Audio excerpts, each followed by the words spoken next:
ጭንቃትበሉና ተረጋጉና ስቀሩ እግዚአብሔር የውከት መንፈስ አልሰጠን የመረጋጋት መንፈስ ነው ዘመድ የለኝም ብላችሁ ወዳ ይባሳችሁ እግዚአብሔር ከዘመድም በላይ ዘመዳችሁ ነው እንኳን ስላሴ ስለእናንተ ዳግመኛ ምጥ ይዘኛል ያለው ጳውሎስን አታስታውሱ እንደ ከዋክብት የሚበዙ ዘመዶቻችን እኮ ዝም ብሎ ጭንቀት ብቻ መናወዝ ብቻ መድኃኒት መዋጥ ብቻ የጎደለንን ነገር መቁጠር ብቻ ቢቆረጥ በእግዚአብሔር ተስፋ ይቆረጣል ይሄን ሁሉ ቃል ኪዳን ገብቶልን አይታመንም እግዚአብሔር ለአሕዛብ እንኳን የሚሰጠው አንተ በዚህ ኩርምት ጭርምት ትላለህ በዘመናት የነበሩ ሰዎችን ተመልከቱ በእርሱ አምኖ ያፈረ ማን ነው ይላል ነብዩ ሲራክ ማን አፍሮ ያውቅ ለምንድን ነው የምትወዳደሩት ከሌሎች ጋር በመጠን ኑሩ በመጠን የሚኖር ሰው አይጨነቀው ይበቃኛል ካላችሁ ታርፋላችሁ ወንድም ተራቅቶ አንተ በተመቹ ኮንፈርቶች መካከል ብትመነሸነሽ ምን ያደርግልሃል ክርስቶስ እርቃኑን ወድቆ አንተ ብታጌጥና ብታሸበርቅ ምን ይጠቅማል ተደጋገፉ ሱሳይድ ምን በዛ እናኛ ሳንሰራ ላይ በዛ ነው ምን አረግንኛ አመት ባል እየጠበቀን በበሬ ብናንበሸብሻቸው ምን ቁም ነገር አለው አመት ሙሉ አስርበናቸው ባለ ምኞት በአይን አምሮት አትቃጠሉ ባላችሁ ነገር አመስግኑ በሌላችሁ ነገር አትጨነቁ የሚያስፈልጋችሁ ከሆነ እግዚአብሔር በጊዜው ጊዜ ያደርገዋል ብላችሁ አስቡ ስለ ትዳር በማሰብ እንዳይከብድባችሁ አትጨነቁ ነው የሚለው እግዚአብሔር በሚሰጠው ጊዜ ይሰጣል አትቁረጡ ተስፋ የእግዚአብሔር ልጆቹ ጌታችን ነው የነገረን ጌታችን የነገረን ነገር እናምነዋለን አናምነው አትጨነቁ ይለናል እናምነዋለን አናምነው ይውላችሁ እምነት ማለት ይህንንም ጭምር ማመን ነው ወገኖች ካመነ እንደዚህ ነው ምናምነው ያለን ቃል ኪዳን የገባልን ያስተማረን የነገረንን ልናምነው ይገባል እግዚአብሔር በቃሉ የታመነ አምላክ ነው ነግሮን አያስቀርብንም ቃል ኪዳን ገብቶልን አያዘገይብንም እውነት ተናግሮን ሐሰት የለበትም አትጨነቁ ሲለን ለምንድን ነው ማናምነው ክርስቲያን የሆነው እኮ አትጨነቁ የሚለውንም ቃል ጭምር ለማመን ነው ለምንድን ነው ማንጨነቀው ጥቂት ሐሳቦችን እናንሳ ለምን እንደማንጨነቅ አብራርቶ ነግሮናል ጌታችን በአንደኛ ጴጥሮስ መልእክት ምዕራፍ 5 ቁጥር 7 ላይ እርሱ ስለእናንተ ያስባልና የሚያስጨንቃችሁን ሁሉ በእርሱ ላይ ጣሉት ይላል በሁለት ነገር ነው እንዳንጨነቅ የሚነግረን በዚህ የመጽሐፍ ክፍል ላይ አንደኛ ስለኛ የሚያስብልን አለ እርሱ ስለእናንተ ያስባልና ይላል ስለኛ ያስባል አያስብም ስለኛ ያስባል አንድ ሁለተኛ የሚያስጨንቀንን ነገር እንኳን ቢኖር ልንጥልለት የምንችለው አምላክ እንዳለ አስተምሮናል ለዚህ ነው እሱ ያስብልናል ደግሞስ እንጥልለታለን እኛ እኮ በጣም የምንጨነቀው በእግዚአብሔር ፊት እንደ ልጆች መሆን ገና ስላልቻልን ደርሶ አሳቢዎች ደርሶ ተካዦች ደርሶ ተመሳጮች ደርሶ አጉረምራሚዎች የሆነው በእግዚአብሔር ፊት እንደ ልጆች መሆን ስላልቻለን እኮ አባት ለልጆቹ እንደሚራራ እግዚአብሔርም ለኛ ይራራል አይልም እግዚአብሔር ቃል እግዚአብሔር እኮ ከአባት በላይ አባት ነው ከእናት በላይ እናት ነው እኮ እግዚአብሔር እኔና እናንተ ለልጆቻችን እንዲህ ማሰብና እንዲህ ማሳረፍ ከቻል እግዚአብሔርን በአባትነት እንዴት ተጠረጥሩታላችሁ እንዳደገ ሰው መመሪያ መስጠት እጆቻችንን ይዞን እንዲመራን ሳይሆን እጁን ይዘን እንድንመራው ስለምንፈልግ ልጆች መሆን ስላልቻለን ሆነ ወገኖች መተኛት አልቻለን ክንዶቹ ላይ መጣል አልቻለን ኃይሉ ላይ መጣል አልቻለን ልንመካበትና ልንተማመንበት አልቻልንም ወገኖቼ በአባታችን እጆች ውስጥ እንዳለን ታስባላችሁ ለዛ እኮ ነው የምንጨነቀው ለምንድን ነው በጣም ማንጨነቀው ካላችሁ የሚበልጠውን የሰጠን እግዚአብሔር የሚያንሰውን እንደማይከለክለን ስለምናውቅ ነው እውነት አሰብ የሚበልጠውን ሰጥቶናል አልሰጠንም ይኸውላችሁ በምትበሉትና በምትጠጡት ወይም ስለ ሰውነታችሁ በምትለብሱት አትጨነቁ ነፍስ ከመብል ሰውነትም ከልብስ አይበልጥምን ይላል ወገኖቼ ነፍስን የሰጠ መብልን አይሰጥምን ቁርበትን የተከለ ሰውነትን የፈጠረ ልብስን ይነፍጋልን እግዚአብሔር ለሚበልጠው ከታመነልህ በሚያንሰው ነገር መጠርጠር ይገባሃልን ፍጠረኝ ሳትለው ፈጥሮሃል ካለ መኖር ወደ መኖር አምጥቷል ያላሰብከውን ነገር አምጥቶ ሰጥቶሃል፣ በጸጋ አክብሮሃል። ታዲያ ፍንጥሬ ኩባያ ውሃ እኔንና አንተን ይነፍገናል? ለዚህ እኮ ነው አይበልጥም ወይ ይላል። የሚበልጠውን ከሰጠኋችሁ የሚያንሰውን ነገር እነፍጋችኋለሁ ወይ እኮ ነው የሚለው ወገኖቼ። ለሚበልጠው የታመነልን በሚያንሰው ነገር እንዴት ትጠረጥሩኛላችሁ ነው እኮ የሚለን። ለዚህ እኮ ነው ነፍስን የሰጠ ምግብ መስጠት ይሳነዋል ወይ? አንድ ደግሞስ ስጋን ከአራቱ ባህሪያት አዋህዶ የፈጠረ ልብስ መስጠት ያቅተዋል ወይ? ሳትጠይቀው የሰጠህ አይደለምን? ሳትለምነው ያመጣህ አይደለምን?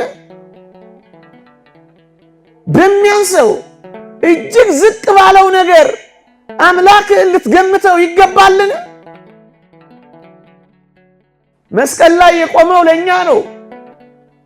ስጋውን መብል ደሙን መጠጥ አድርጎ የሰጠን እህል ምግብ ለብስ እግዚአብሔር ለዚህ ሳይታመን ይቀራል። ለዚህ ነው አትጨነቁ የሚለን። የሚበልጠውን ከሰጠው ግድ የለም በሚያንሰው ነገር አጠርጥረኝ ታመነኝ የሚለን እኮ ለዚህ ነው ወገኖቼ። ምድርን ያመናትን ያክል እንኳን እግዚአብሔርን እኮ ማመን አቅቶናል። በምድር ላይ የምንሽከረከረውን ያክል እንኳን እግዚአብሔርን መታመን አቅቶናል። እመነኝ የሚለው የሚበልጠውን ከሰጠው የሚያንሰውን አልነፍግም ቃል እገባልሃለሁ እኮ እያለ ነው። በምድር ላይ ለሕያው እግዚአብሔር እንደ ሰው ያለ ማን አለ? ወፎችን ካልተወ፣ ጫጩቶችን ካሰበ፣ ቁራዎችን ከመገበ ወገኖቼ እኛን እንዴት ይተወናል ብለን እናስባለን? በዚህ አለማመን ራሱ ከባድ አይደለ ወገኖቼ? ዘመድ የለኝም ብላችሁ ሆዳ ይባሳችሁ። እግዚአብሔር ከዘመድም በላይ ዘመዳችሁ እኮ ነው። ከወንድም በላይ ወንድም ነው። ከእህት በላይ እህት ነው። እንደ ደመና የከበቡን ቅዱሳን አሉን። ስለኛ ምጥ የሚያዙ እንኳን ሥላሴ ስለ እናንተ ዳግመኛ ምጥ ይዘኛል ያለውን ጳውሎስን አታስታውሱ? አልገባንም እንጂ እንደ ከዋክብት የሚበዙ እንደ አሸዋ የሚሰፉ ዘመዶቻችን እኮ አሉ። ዘመድ ተወኝ፣ ደጋፊ አጣው፣ ረጂ አጣው፣ ተመልካች አጣው ብላችሁ ለምን ወዲ ብሳችኋል? ለምን ጭንቀት ይገባችኋል? ለምን አቅል ያስታችኋል? ለምን አንገታችሁን ቅብር ያደርገዋል? ብቻችሁን እንኳን ብትሆኑ መብረሪያ ክንፍ ብታጡ መመልከቻ አይን ባይኖራችሁ መመከቻ ጉልበት ባይኖራችሁ እርጅና ቢጫናችሁ ግድ የላችሁም። እግዚአብሔርን እመኑት። ያስርባችሁ እንደሆነ እዩት፣ ያስጠናችሁ እንደሆነ ፈትኑት። ምን ነው ተስፋ ትቆርጣለህ? ምን ነው ትደክማለህ? ምን ነው በሲባጎ ትታነቃለህ? ምን ነው በረሃ ለበረሃ ትንከራተታለህ? ምን ነው ሱስ ውስጥ ትገባለህ? አባት እያለ አባት እንደሌለው፣ ተመልካች እያለ ተመልካች እንደሌለው፣ ብርቱ ክንድ እያለ ደጋፊ እንደሌለው ለምን ትቅበዘበዛለህ? ኃያሉ እያለ ድካም ለምን ይሰማል? እንደዚህ እንኳን ብትሆኑ መጋቢ አላችሁ፣ አጉራሽ አላችሁ፣ አልባሽ አላችሁ፣ መካች አላችሁ። ይሄን ነው ማየት ያልቻልነው። ተስፋ ምን እዩቴ ምን አለው? ምን አለው? ያቺን የሉቃስ ወንጌል ምዕራፍ 18ን ሴት አላያችኋት? የምታስፈራራባት ባል የላት ሞቶባታል። የምትማርክበት ውበት የላትም፣ ደምግባት የላትም፣ አርጅታለች። የምትደልልበት ገንዘብ የላትም፣ መናጢ ናት።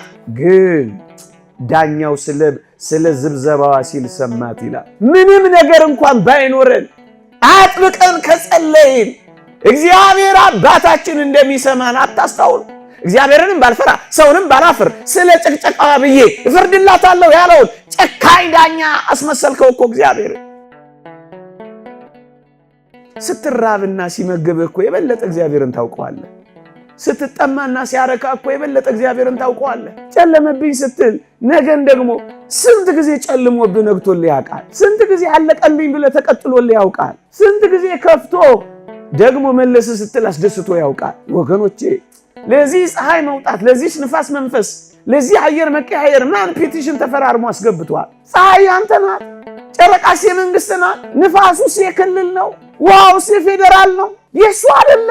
ለዚህ የታመነልህ አምላክ ንፋሱን አንፍሶ ገለባውን የሚለይልህ፣ ፀሐዩን አሙቆ የሚያበስልልህ፣ ዝናቡን አዝንቦ የሚያበቅልልህ ለምንድን ነው የምትጠረጥረው? ምዕመና በተለይ ወጣቶች ስለምትበሉት ስለምትጠጡት ወይ ሰጥቷችሁ ብቻ እኮ አይደለም ሳያስርባችሁ እንኳን ሊያኖረው ይችላል። እውነት አሰብ። እኔ አንዳንድ እህቶችን ዜና ሰማለሁ። ከበላው እኮ 3 ቀኔ ነው ግን ምንም አራበኝም ይላሉ። ምስኪንና ድሆች ናቸው። 3 ቀን ሙሉ የረሃብ ስሜት ያጠፋላቸዋል። እምትቀምሰው እንኳን ብታጣ እንዳትራብ ማድረግ እንደሚችል አታውቅም እግዚአብሔር። እምትጠጣው እንኳን ብታጣ ጉሮሮ እንዳይደርቅ ማድረግ እንደሚችል አታምንም እግዚአብሔር። አሁን ማመን እኮ ነው የጎደልን።